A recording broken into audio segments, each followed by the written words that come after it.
In this paper, I'm going to talk about the publication process, all the way from choosing a journal to having proofs and sharing your final publications. I'm going to share tips that others have given me that have really been helpful, in hopes that they will help you. So the first step is to choose a journal. And hopefully, as you're writing an article, you already have a journal in mind, because what you're doing when you write an article is you're entering a conversation, and it's really important to be aware of the conversation happening in the journal you're going to publish to, so that you can enter the conversation, like I said. So at least by the time that you're starting to make revisions of your paper, try to make sure that you know who you're writing this for, what audience and what journal. Finding a journal, there's a lot of different ways. One is through, there's lists of journals. So for example, this is ERIC, and it has way too many journals, right? There are some lists that are a little bit shorter, but the nice thing about this is if I want to look at ARA Open, it'll show me like all the articles in that, and that can be really helpful as you're trying to choose journals. You can also look at professional organizations. So this is American Educational Research Association. This is a very competitive journal, but you might have other organizations or professional organizations you belong to or you've gone to a conference of that have specific publications. So if I go to publications and I go to journals here, I can see, all the different things. I can go to the journal websites and find out what all of these journals are and whether it might be an appropriate place for my journal. Another place is something like Google Scholar, and there's other ways to do this too, but if you look at metrics, if you want to find the top ones in a specific area, in Google Scholar, you can go to social sciences. This is what I would do. Educational technology is my area. There's also general education, and I can see what the top articles are in that discipline. Now, sometimes people wonder if they should submit to one of the top journals first or try to start more mid or lower level journals. Not lower level, but less established journals. It never hurts to submit to a higher journal. And actually, sometimes you get really good feedback that you can use to revise your writing. The only drawback is that sometimes it can take a long time. So I've had something caught up in a journal for about a year before. That's not typical. Usually it's like you get reviews back after like 3 or 4 months. But because of that time difference and the amount of time it takes to review something, sometimes you don't want to try lots of journals. But it doesn't hurt to go for a better journal and try to get feedback. Another thing to do is to look at the journals articles you've read. So if I have an article and it's really closely related and I do draw a lot on a certain piece, I might look and see what journals. I'm just looking through my publications here, and I might see what journal that's published in and consider looking into that journal. So when you want to look into a journal, you can go to the journal website. This is Educational Technology Research and Development. And what you have here is you have a basic outline.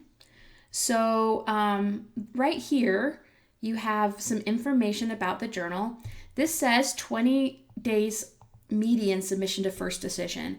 I'm actually surprised it's that short. I just submitted a paper there, so I'm hoping it is 20 days. That's really quite quick. So hopefully that's true.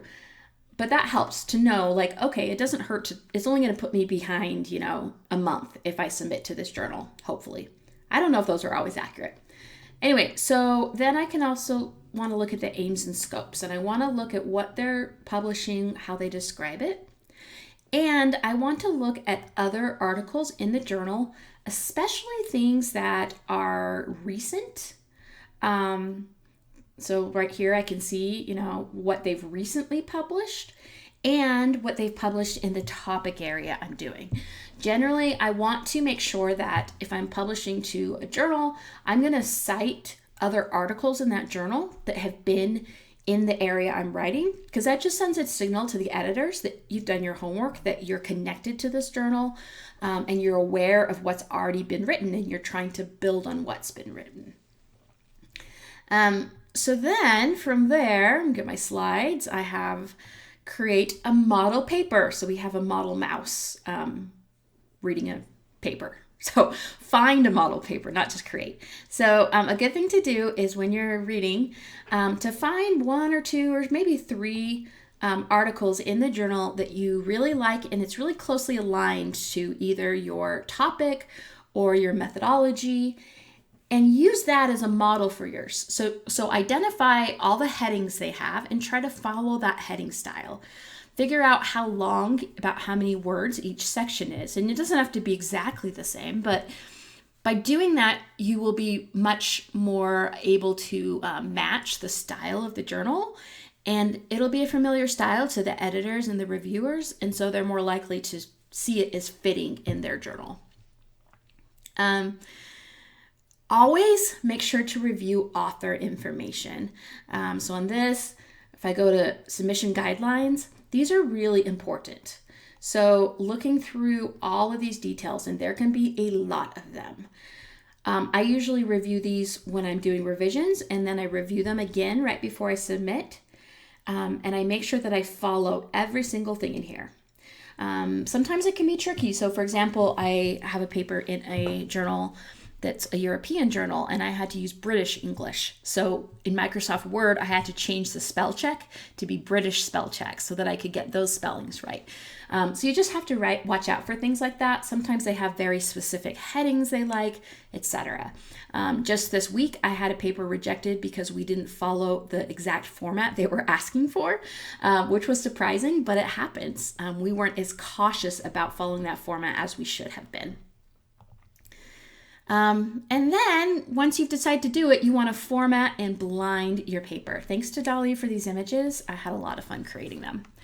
So when you blind a paper, I'm going to pull up one to show you. So this is from a paper I'm under review right now. And these are like the different files that I ended up uploading, at least most of these. So usually I have a full doc that has like all my information on it.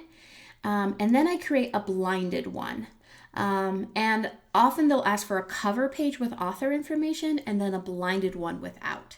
So when you're blinding, you want to make sure that anytime that your name is not in it. So if I were to type war, it's not going to be anywhere. That's good. If you have a citation that is by you, you just put authors. So I'm assuming, yeah, I think I have one in here that's like that. So like right here, we just say this is from one of my publications, and it's always nice to self-cite. And so I put author 2020. And then if it's published, I'll replace that with what the actual one is. Another thing to be careful to do is you need to remove identifiers. So this is how to do it in Microsoft Word, which is what most people use, but you could look up how to do it elsewhere. If you go to info here, and you go to check for issues, you can inspect the document. And when you inspect the document, it'll go through, and sometimes it'll find personally identifiable information. It'll kind of look like this, except for it'll say personal information or username. And you can just click remove all on it, and then it'll take that out. What that does is it removes your name from the file itself. And so that's important for blinding. Okay, so you get all the files together. You also usually need to write a letter to the editor. Here's my cover letter. It can be pretty standardized, but it's just, here's my manuscript. You should review it. Here's a brief overview of what it says and why it's important, and thank you for considering it.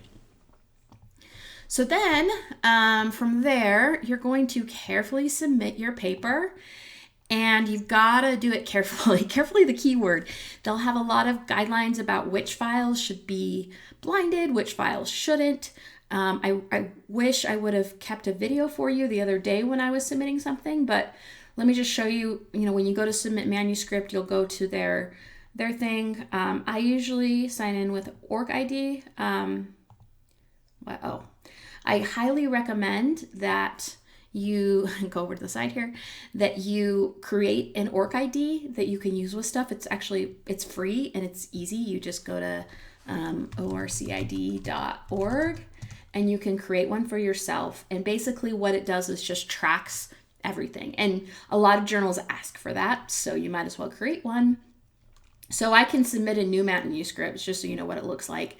And I can choose what section for this one. And then like this one has you upload the files. I should have kept track when I was doing it on Monday, but where I can choose files and I have to say what the file is. If it's like the title page with all the authors' names, blinded, etc. So you just follow all the instructions carefully, going through it and doing it. A lot of time they'll also have instructions like to say if you have conflicts of interest. So in this paper, I think we did it on the cover page. Yeah, we have no known conflicts of interest. Also, if you have any other types of funding that supports, usually you need to add that as well, usually on the main document, but sometimes they tell you specifically where to put it. So after you submit it, you wait a while, and if you're lucky, you get a revise and resubmit. And that's totally normal. I think there's only been once that I've had a paper published without being asked to make revisions first. And my co-author at the time was like, what? How did this get published without revisions? So it's totally common.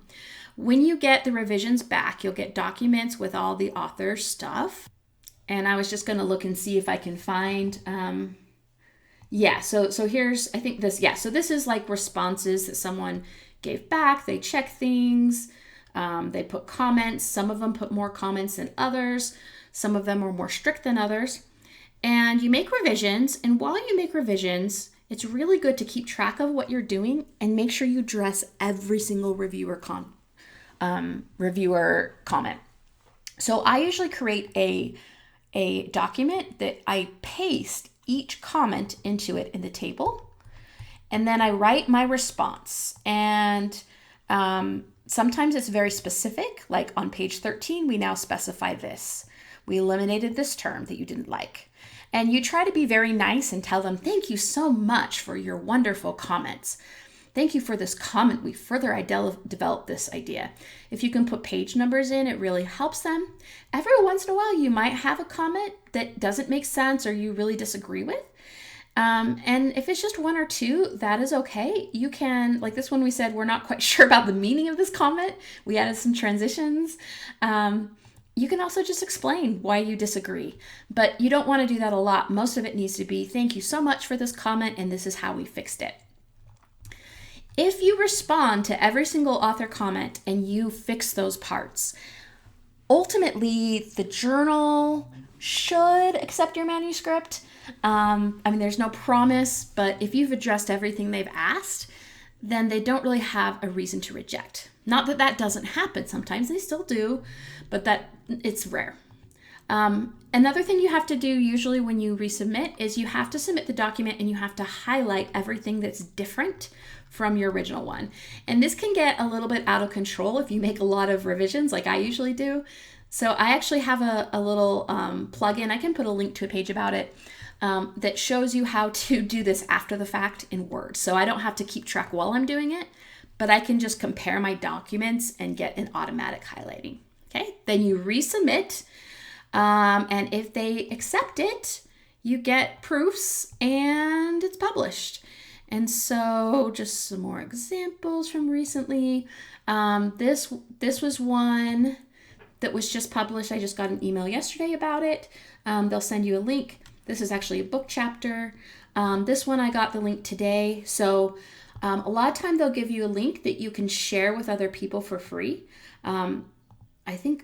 I can't download it. Anyway, that way you can start sharing it out with people who, even if they don't necessarily have access to that journal.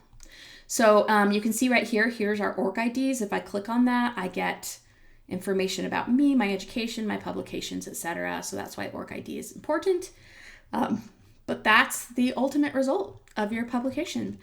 And then you can start sharing it with people, put it on social media, whatever you want to do to promote it. All right, thanks for watching. I hope that's helpful.